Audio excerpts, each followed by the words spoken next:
बोलो सतगुरुदेव की जय हो। बोलो सतगुरुदेव की जय हो।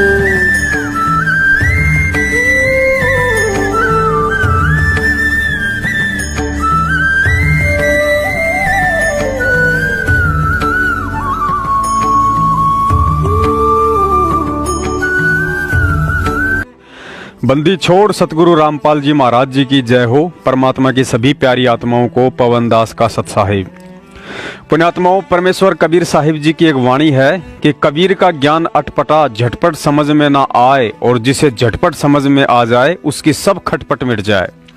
दुनिया जान रही है कि वर्तमान में सतगुरु रामपाल जी महाराज जी के रूप में परमेश्वर कबीर साहिब पृथ्वी पर प्रकट हैं, लेकिन दुख इस बात का है कि अभी भी सतगुरु रामपाल जी महाराज जी के परमात्मा होने के विषय को लेकर कुछ एक उन लोगों को शंका है जो खुद अपने आप को संत जी का शिष्य कहते हैं। ये लोग ना घर के हैं और ना ही घाट के, अर्थात अभी तक ना ही तो पूरी तरह से सत्सेवक बने हैं और ना ही सतलोक आश्रम मैनेजमेंट के साथ हैं। उनकी शंका है कि सतलोक आश्रम मैनेजमेंट वाले तो संत रामपाल जी महाराज जी को परमात्मा नहीं बल्कि परमात्मा कबीर साहिब जी का एक प्रतिनिधि मानते हैं, लेकिन तुम सत्सेवक उन्हें कबीर जी का कोई प्रतिनिधि नहीं बल्कि साक्षात कबीर जी ही मानते हो, जो संत रामपाल जी महाराज जी के चोले में अपनी प्यारी आत्माओं को तत्व ज्ञान देने के लिए 8 सितंबर 1951 में हरियाणा में प्रकट हुए हैं।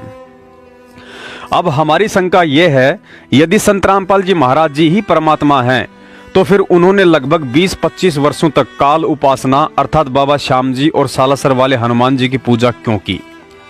और उदाहरण देते हैं कबीर साहिब जी और आदरणीय गरीबदास जी महाराज जी का कि उन्होंने कभी भी काल उपासना नहीं की थी। पुण्यात्माओं, सतगुरु रामपाल जी महाराज जी के जन्म लेकर नहीं बल्कि प्रकट होकर इस पृथ्वी पर आने के विषय में दास पहले काफी वीडियो ट्रू वीडियो चैनल पर डाल चुका है, लेकिन आज इन भक्तों की शंका कुछ अटपटी सी है, क्योंकि इतना तत्व ज्ञान लेने के बाद भी इस तरह की शंका उत्पन्न होना उस आत्मा के लिए अच्छा संकेत नहीं है। क्योंकि कबीर साहिब जी कहते हैं, जब तक आप गुरु को यह समझोगे कि गुरु ही तो है, वो इंसान भगत होकर भी कुत्ते की योनि में जाता है। और परमात्मा के ये शब्द उन भक्तों पर भी लागू होते हैं जो वर्तमान के कबीर सतगुरु रामपाल जी महाराज जी से नाम उपदेश लेकर प्रकट दिवस आज भी 650 साल पहले वाले कबीर की फोटो के आगे ही मनाते हैं। अर्थात आज भी ऐसे लोग परमात्मा तो कबीर जी को ही मानते हैं और सतगुरु रामपाल जी महाराज जी को केवल अपना गुरु ही समझते हैं। वह बोल नहीं सकी, इतना कहकर बहुत बुरी तरह फूट कर रोई। तो सिपाहियों ने बताया कि महाराज वहां ऐसे ऐसे बनी। वीर सिंह भी कान खड़े हो गए को तेरे की, क्यों जब तक वीर सिंह भी ने सोचा था ये साधारण व्यक्ति होगा, गुरु है तो से। अब हम गुरु को जब तक यही समझते हैं कि गुरु है तो से, तो कोई लाभ नहीं है। कहते हैं गुरु मानस कर जानते वह नर कहीं अंध, फिर महादुखी संसार में आ गए यम के फंद। इतना महाराज ने गुरु को महत्व दिया है। अभी आपको चैप्टर प्रकरण सुनाएंगे, इंसान होगा तो उस बात पर परख जाएगा। गरीबदास महाराज भी आए, जब इंसान रूप में थे, रोटी भी खाया करते थे, पानी भी पिया करते, बच्चे भी ब्याहे, काम भी करा, नाम भी दिया करते थे। कोई गलती करता था हंस उसको धमकाया भी करते थे। महाराज कहते हैं, चेतावनी में चूक नहीं भी क्या देऊंगा गाली। इतना बड़ा ग्रंथ लिखकर गरीबदास आखिर में कहते हैं, बंदी छोड़ के चेतावनी में तो कसर ना छोड़ी, गाड़ दूं तेरे को जब तेरे इतनी समझ में नहीं आली। तो इन बातों को सुनकर जो विमुख हो जाते हैं, गुरु की फटकार को सहन सम्मुख सहन करना चाहिए। जैसे हीरा घण पर धर कर हीरे की पिछाड़ है कि घण का ऊपर रख कर एरण पर रख कर ऊपर से घण मारा जाता है। जो फूट जाता है, करच भी हो जाती है, वो कच्चा हीरा होता है। और जो सम्मुख चोट सह करने का रस है, तो वो पक्का हुआ पूर्ण कीमत का हीरा हो जाता है। शब्द गुरु की शब्द को, गुरु की चोट को, शब्द की चोट गुरु मारा करे, चाहे वो किसी प्रकार से, चाहे आपने गुस्से में भी कहता नजर आवा, पर उसकी जो निशाना होगा आपका आत्म कल्याण उद्धार ही होगा। उसमें खरा उतर गया वो पारस है, और जो उसमें विमुख होकर के चलागा वो कुत्ते की जुनी में जागा, चाहे वो कितना शाना बना रहे। मैं भी आ लिया और आप भी आ लिए इसमें। तो इस प्रकार उस वीर सिंह भी चरणों में पड़ गया, बंदी छोड़, मैं पापी जीव था, अभी तक मैं आपको केवल गुरु मान्या मालिक। कहने लगे, बंदी छोड़, तने गुरु भी ना मान्या था भी गुरु मान लियो तो ये आपके मन में बात भी नहीं आ सके थी। गुरु और परमात्मा में कोई अंतर नहीं होता, जब तक दो समझ कर चाला। कबीर साहब कहते हैं वो कुत्ते की जुनी में जागा। पुण्यात्माओं, वर्तमान का समय कलयुग की बिचली पीढ़ी के मोक्ष मार्ग का समय चल रहा है और इस समय के विषय में काल भगवान ने पहले ही तपतशिला पर जोगजीत रूप में कबीर साहिब जी को कह दिया था कि जाओ जोग जीत संसारा, जीव न माने कहा तुम्हारा, जीव तुम्हारा कहा न माने, हमरी ओट ले वाद बखाने। अर्थात कलयुग की बिचली पीढ़ी तक मैं इन जीवों को उल्टी सीधी भक्ति साधना करवाकर इतना भ्रमित कर दूंगा कि उस समय कोई भी जीव आपकी बात सुनने को तैयार ही नहीं होगा। कबीर साहिब जी कहते हैं, कठिन विषम गति रहन हमारी, कोई न जानत है नर नारी। अर्थात मैं अपनी आत्माओं को किस विधि और सोच छल छिद्र करके उन्हें काल जाल से मुक्त करवाता हूँ, उसके विषय में यहाँ के जीव तो क्या खुद काल भी नहीं समझ सकता है। जो पुण्यात्माएं परमात्मा की चाहत में जन्म से ही ब्रह्मा विष्णु महेश जी के कट्टर पुजारी हैं या अन्य देवी देवताओं की साधना को ही उत्तम मानकर दिलो जान से समर्पित हैं, अपनी उन आत्माओं से काल साधना छुड़वाने के लिए परमात्मा को यदि स्वयं भी काल पुजारी बनने की लीला करनी पड़े तो वे जरूर करते हैं। पुण्यात्माओं, यहाँ एक विशेष बात है जो ध्यान में रखनी है। पृथ्वी लोक पर कर्म केवल 84 लाख योनियों में अकेले मनुष्य पर ही लागू होते हैं। उदाहरण के लिए, यदि एक व्यक्ति की मौत किसी जानवर के काटने या हमला करने से हो जाती है तो उस पशु या पक्षी पर उस हत्या का कर्म लागू नहीं होता है। अर्थात ना ही तो उसके ऊपर मुकदमा चलता है और ना ही उसे उम्र कैद या फांसी की सजा सुनाई जाती है और ना ही उस मौत के लिए उसे यमराज दंड देता है, क्योंकि पशु योनि कर्म योनि नहीं बल्कि भोग योनि है जो अपने प्रारब्ध के कर्म को भोग रहे होते हैं। अतः यहाँ विचार करने की बात है, जब मनुष्यों को छोड़कर पशु पक्षी पर भी कर्म लागू नहीं होते हैं तो भला उस पूर्ण परमात्मा सतगुरु रामपाल जी महाराज जी पर काल पूजा का कर्म कैसे लागू हो सकता है। अब आपको बताते हैं, उस कबीर परमेश्वर ने सतगुरु रामपाल जी महाराज जी के चोले में लगभग 20-25 वर्षों तक काल पूजा की लीला क्यों की।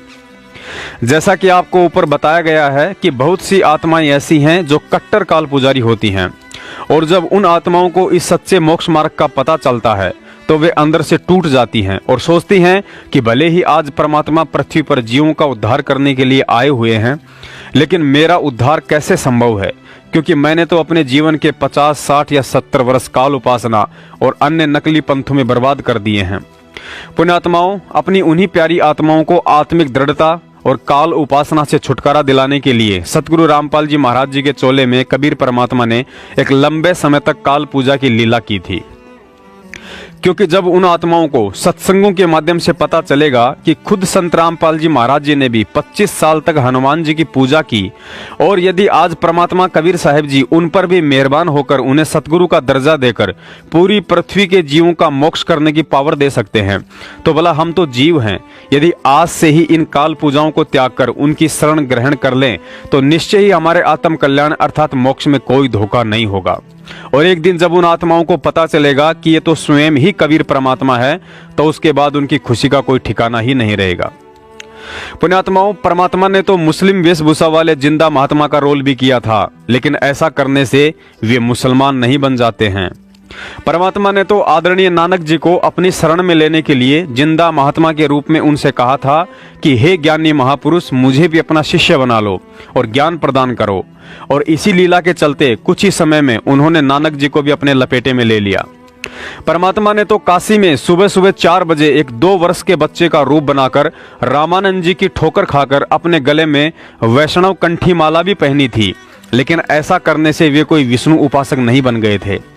परमात्मा कबीर जी ने तो विष्णु उपासक बनकर अर्थात गले में कंठी माला, तिलक और टोपी पहनकर एक शिष्य की भूमिका में आदरणीय रामानंद जी के साथ गोरखनाथ को अपनी शरण में लेने के लिए उनके साथ ज्ञान गोष्ठी भी की थी। तो क्या माथे पर तिलक और गले में कंठी माला धारण करने से कबीर जी विष्णु उपासक बन गए थे? परमात्मा ने तो नरसिंह जी से 56 करोड़ की संपत्ति का दान करवाने के लिए स्वयं नरसिंह जी का रूप धारण किया था, लेकिन ऐसा करने से वे नरसिंह जी की तरह एक सामान्य व्यक्ति नहीं बन गए थे। पुण्यात्माओं, परमात्मा तो स्वयं जगत गुरु है, वह तो किसी का भी चेला नहीं बन सकता है, लेकिन 650 साल पहले उन्होंने हम जड़मती जीवों को तत्व ज्ञान देने के लिए काशी में स्वामी रामानंद जी का और आज स्वामी रामदेवानंद जी का चेला बनने की लीला की। कबीर परमेश्वर ने रामानंद जी से कहा कि आप मेरे गुरु बनो, और इस काल ने हमसे एक वचन लिया हुआ है कि कलयुग में तुम कितने ही प्राणी ले जाना। और अब ये क्या समस्या आएगी कि इस काल ने कहा है कि मैं नकली संत भेजूंगा और वो नकली नाम देंगे, ऊट पटांग, और सतलोक की महिमा बताएंगे। सचखंड सतलोक तो नीचे बात नहीं करेंगे, और नाम सारे काल के होंगे। तो फिर वो मेरे अब पे मेरे मुंह में समाएंगे, यही रह जाएंगे। तो रामानंद जी से परमात्मा ने खुल के वार्ता की, सारा समझाया कि तू मेरी बात मान जा। रामानंद जी विद्वान ब्राह्मण थे, नेक आत्मा थे। वो समझे थे मुझे पाप लगेगा, भगवान का गुरु कैसे बनूं। आंखों में पानी चल पड़ा, रोने लगे कि भगवान मुझसे ऐसा नहीं होगा, आपकी आज्ञा का उल्लंघन करना भी मुझे पाप लगेगा, और एक भगवान का मैं गुरु बनूं, मैं नरक में जाऊंगा, भगवान मुझे माफ कर दो। तब परमेश्वर ने कहा कबीर देव जी ने कि रामानंद जी, आई एम गॉड, और मैं ही भगवान हूं और मैं ही पाप नाशक हूं, मेरा आदेश पालन करे और देख बात सुन। अब वो तो रोने लग गया बालक, उन्हें सोचा बूढ़ा आदमी, आज मैं ये कर्म करूंगा मेरी तो मृत्यु होने वाली है, बात बिगड़ जा दे। बुरी तरह बैठ गया, लेट गया, बल्कि टेढ़ा हो गया। रामानंद जी की बहुत देर के बाद डाढ़स बंधा, हिम्मत हुई और कहा भगवान मुझे लज्जा बहुत होगी जब मुझे गुरु कहोगे। स्वामी जी आप मेरी तरफ देखो, और ये आपके भाई बहन या काल के जाल में भयंकर रूप से भयंकर कष्ट उठा रहे हैं, और इनकी तरफ देखो, मेरी आज्ञा का पालन करो। तब रामानंद जी ने स्वीकार कर लिया कि जो आज्ञा आपकी होगी वही करूंगा। सतगुरु रामपाल जी महाराज जी ने बताया, यदि आपके पास परमात्मा का यथार्थ ज्ञान और मंत्र हैं, तो फिर भक्ति मार्ग में लाल या गेरुए कपड़ों का कोई रोल नहीं होता है। लेकिन इसके बावजूद भी हमारे दादा गुरुजी स्वामी रामदेवानंद जी महाराज जी ने जानबूझकर भगवा कपड़े पहने और काफी समय तक हरिद्वार में रहे। इसके विषय में सतगुरु रामपाल जी महाराज जी ने बताया कि स्वामी जी को भगवा कपड़े पहनने की कोई आवश्यकता नहीं थी, लेकिन उन्होंने जानबूझकर इसलिए लाल कपड़े पहने ताकि हरिद्वार में गंगा स्नान से पुण्य प्राप्ति की आस में आने वाली आत्माओं का सही मार्गदर्शन कर सकूं। और उस समय वह मार्गदर्शन लाल कपड़े पहने बिना संभव नहीं था, क्योंकि भोली आत्माएं केवल उन्हीं लोगों को ज्ञानी, पंडित और गुरु समझती थी, या तो जिसने लाल कपड़े पहने हो, बड़ी बड़ी जटाएं और दाढ़ी हो, या गले में मोटी मोटी मालाएं लाद रखी हों। अतः अन्य पंडों की भांति लाल कपड़े पहनकर हरिद्वार में बैठने के कारण हमारे दादा गुरुजी कोई पांडे नहीं बन गए थे। ठीक इसी प्रकार सतगुरु रामपाल जी महाराज जी को काल उपासना की भूमिका करनी पड़ी, और ऐसा करने से उन्हें काल उपासक कहने वाला व्यक्ति चाहे भगत हो या जगत, और यदि उसने अपने विचारों में बदलाव नहीं किया तो अंत में कुत्ते की योनि में जाने से नहीं बच सकता है। अतः उम्मीद करता हूं संत रामपाल जी महाराज जी की इस लीला के पीछे का सारा रहस्य आप जी को समझ में आ गया होगा। यदि नहीं आया है तो अपनी मूर्खता का प्रमाण देते हुए रोहतक और जबलपुर में कबीर प्रगट दिवस मनाते रहो और सतगुरु रामपाल जी महाराज जी को यूं ही दुखी करते रहो। सत साहेब, बंदी छोड़ सतगुरु रामपाल जी महाराज जी की जय हो। सत साहेब। देख रहे थे तत्व ज्ञान पर आधारित साध संगति के वीडियो। इसी तरह की प्रमाण सहित और भी वीडियो देखने के लिए वीडियो को लाइक करें, फॉलो करें हमारे चैनल को, जिससे कि और भी ज्ञान आधारित वीडियो आपको मिलती रहे। अधिक जानकारी के लिए फेसबुक या यूट्यूब पर सर्च करें पवन दास इस लाइव और साध संगति से जुड़े रहे और मर्यादित ज्ञान आधारित सतभक्ति करें, क्योंकि साध संगति ही यथार्थी 13वां कबीर पंथ है। पूर्ण ब्रह्म परमेश्वर सतगुरु रामपाल जी भगवान जी का